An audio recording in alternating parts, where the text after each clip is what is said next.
তো নমস্কার বন্ধুরা, আজকে আমি যেটি নিয়ে আলোচনা করতে চলেছি সেটা হলো গুরু। আমাদের জীবনে গুরুর প্রয়োজনীয়তা কি এটা জানতে চলেছি আমরা। তো অনেকেই বলে যে গুরু ছাড়াও তো নাম কীর্তন আমরা করতে পারি, নাম জপ করতে পারি। হ্যাঁ, অবশ্যই আমরা নাম জপ করতে পারি। গুরু না থাকা অবস্থাতেও আমরা নাম জপ করতে পারি। সেটা যে কোনো নাম হতে পারে, হরে কৃষ্ণ মহামন্ত্র হতে পারে, রাধে রাধে হতে পারে, বা আরও যে বিভিন্ন নাম আছে ভগবানের, শিব ঠাকুরের বা কালী ঠাকুরের বা মা দুর্গার যে সহস্র নাম, বা আরও যেসব ঠাকুর আছে বজরংবলীর নাম, যারা যে নাম উচ্চারণ করেন, যে নাম জপ করতে পছন্দ করেন সেই সব নাম, বা রাম ঠাকুরের নাম। তো আমরা নাম জপ করতে পারি। গুরু না থাকা অবস্থাতেই আমরা যেরকম পুজো, যেরকম আমার কথায় আমি ধরছি, ছোটোবেলা থেকে আমি যেরকম নর্মাল পুজো আচ্ছা দিতাম, তো ওরকম নর্মাল পূজা মানে সাধারণভাবে পুজোর সাথে সাথে নাম করা যায়। কিন্তু যখনই আপনি গুরুর সংস্পর্শে আসবেন তখন আপনার জীবনের একটি নতুন দিক বা নতুন অধ্যায় খুলে যায়। তো এটাকে আমরা কিভাবে বলতে পারি যে নতুন দিক বা নতুন অধ্যায় শুধু গুরুর জন্য খুলে যায়, অন্যভাবেও তো আমরা তো নাম যখন থেকে নাম কীর্তন শুরু করি তখন থেকেই আমাদের জীবনে নতুন অধ্যায় খুলে গেছে। বা প্রথম প্রশ্ন যেটা আসে দীক্ষিত হওয়ার পর, সেটা হচ্ছে কি আমাদের মনের মধ্যে বিভিন্ন দোলাচল চলতে থাকে। তো সেই দোলাচলগুলোর বিভিন্ন উত্তর আছে, সেটা আমাদেরকে গুরুর কাছ থেকে আমরা জানতে পারি। গুরুর কাছ থেকে জানা এবং গুরুর সেবা করা, এটাই হচ্ছে মূল মন্ত্র আমাদের জীবনে। তো গুরু সেবা এখানে কেন বললাম? কারণ আমরা তো সবসময় গুরুর সাথে থাকতে পারি না। গুরুদেব যিনি হন তার অভিজ্ঞতা আমাদের থেকে অনেক অনেক বেশি। তো তার কাছ থেকে আমরা কি শিখতে পারি? সে যখন ঘুমাতে যায় তার আগেও সে মন্ত্র জপ করে, সে যখন ঘুম থেকে ওঠে তারপরেও সে মন্ত্র জপ করে। তার সারাটা দিন মন্ত্র জপ এবং ভগবানের উদ্দেশ্যে তার জীবন নিয়োজিত হয়েছে। এবং আমরা যদি তার সংস্পর্শে আসি তাহলে আমাদের জীবনও সেই ভগবানের সেবায় নিয়োজিত হতে পারি।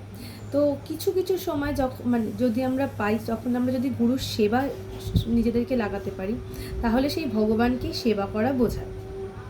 এবার আসি গুরুর প্রয়োজনীয়তা কেন। তো গুরু ছাড়া যদি আমরা মন্ত্রজপ করে সব কিছুই জেনে ফেলতে পারতাম তাহলে তো গুরুর প্রয়োজনীয়তা হতো না। সবাই বলতে পারে যে হ্যাঁ, যদি জিজ্ঞাসা করা হয় যে তুমি কে বা আমি কে, তখন সবাই বলতে পারে যে হ্যাঁ, আমরা তো আত্মা, সেটা আমরা সবাই জানি, এবং আমরা পরমাত্মার অংশ, সেটাও আমরা সবাই জানি। এছাড়া কি জানতে পারি?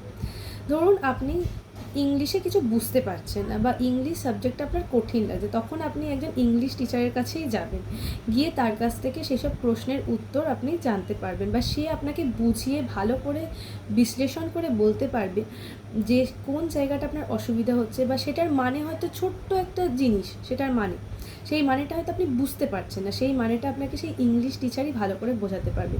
আপনি নিশ্চয়ই তখন অন্য কোনো টিচারের কাছে যাবেন না যে আপনি ইংলিশ বুঝতে পারছেন না, আপনি গণিতের শিক্ষকের কাছে চলে গেলেন, বা আপনি যে বাংলা পড়ায় সেই শিক্ষকের কাছে চলে গেলেন। তারা আপনাকে সেইভাবে সেইটা বলতে পারবে না যতটা ইংরেজি শিক্ষক আপনাকে সেটা বুঝিয়ে বলতে পারবে। তাই গুরুদেব হলো সেরকম শিক্ষকের মতো। গুরুদেব আমাদের মনে নানান প্রশ্নের উত্তর তার কাছে থাকে।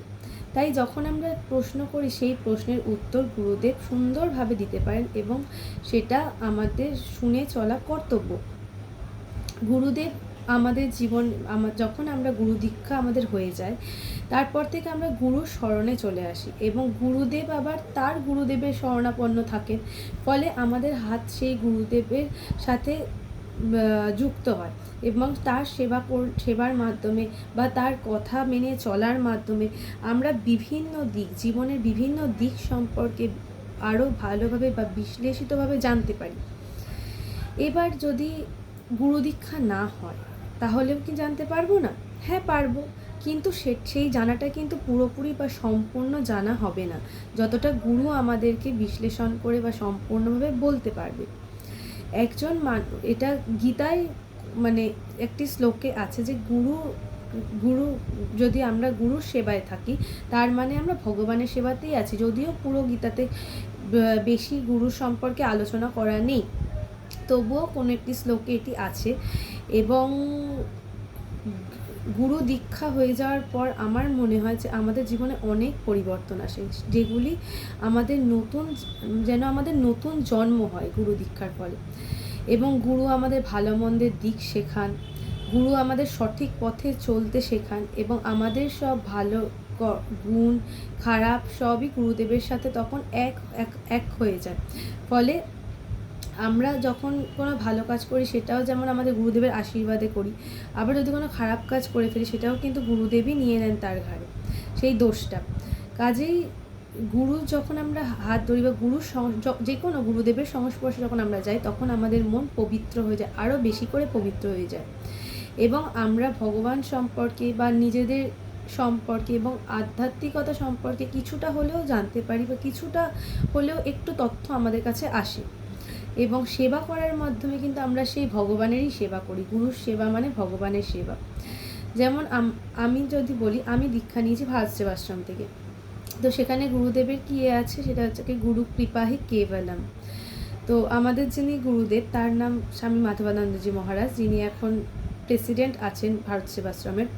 কি আর হচ্ছে কি তার যে গুরু মহারাজ, মানে আমাদের যে গুরু মহারাজ যদি আমরা বলি, তাহলে যে স্বামী প্রণবানন্দজি মহারাজ আমাদের গুরু মহারাজ।